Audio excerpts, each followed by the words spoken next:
Speaking English in your day-to-day conversation, maybe in your office, maybe in your corporate, maybe in an entrepreneurship journey, whenever you are going to meet your customers, maybe from different parts of the country or maybe from different parts of the state. Generally, we used to speak in English for official conversations. Do you feel that it is really very injustice for all the Indians to speak English instead of speaking our vernacular languages? Well, I'd like to give my comments, my perspective on this particular part, my dear all friends. Now, I'd like to correlate one instance that the last year, in this month only, towards the end of this month, I have got my news that I need to go to Africa. And therein, I was wondering that what would be the spoken language, because Africans never used to speak more English.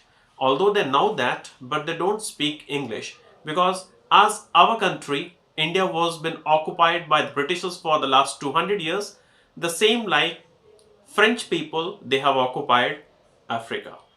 And the official language in Africa is French. They used to speak French. We were really very much confused that how we would be adjusting ourselves over there and how I'd be training or teaching the faculty members of the training center in English. Then when we moved over there, we have seen that the people, those who have got trained from our center and they are being training over there, they could only speak English somehow to manage, but rest of the other people, they speak only French.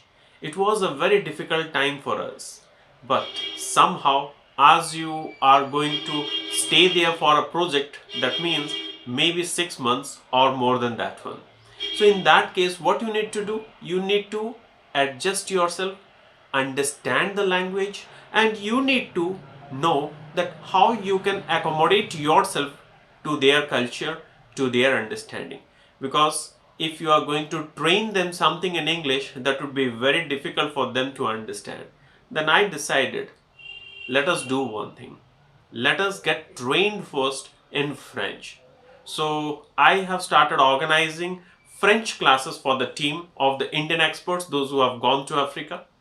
And those Indian experts, those who have gone to train the trainers, they have started learning French every Thursday.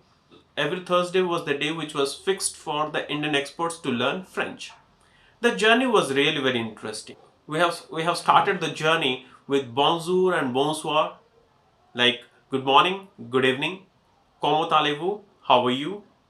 All these things that we have learned, it was really very interesting. Gradually what I did is that when I started taking classes, I started interacting, I found someone who was really good in English, who could translate easily what I do speak in English to all those Africans in French, their official language.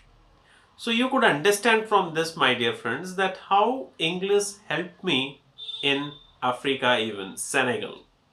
I had been to western side of Africa, Senegal, and in Senegal, English helped me as a weapon through which I was interacting, I was coordinating, and I was training the people, the faculty members over there.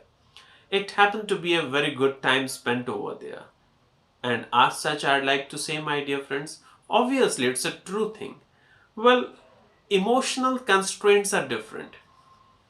Most often, people take it to be very emotional and very sentiment that Britishers ruled us for around 200 years and why we are going to speak their language.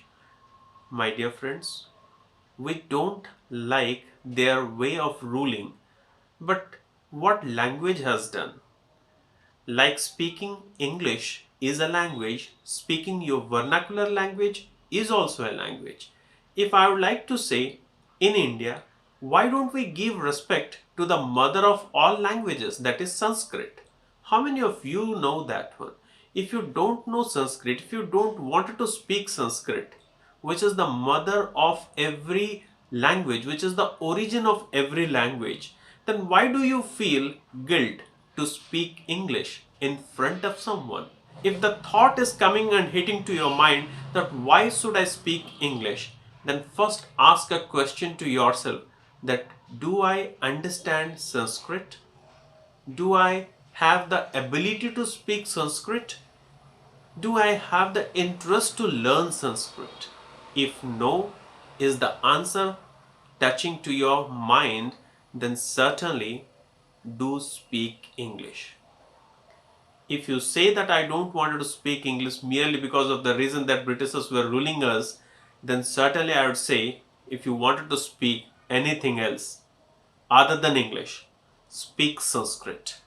If you don't have a respect for Sanskrit, you should not even irrespect English, because English is a language which is worldwide, helping you to scale up your business, to scale up your professions, to scale up your abilities, and to take you to the heights of success. So if you wanted to bring a difference, try to learn Sanskrit. If not, you cannot bring a difference, don't at least irrespect English. The speaker this side, Devashish Dev, is resting the session until the time I'll be coming up with some new learnings for you. Thank you for watching me.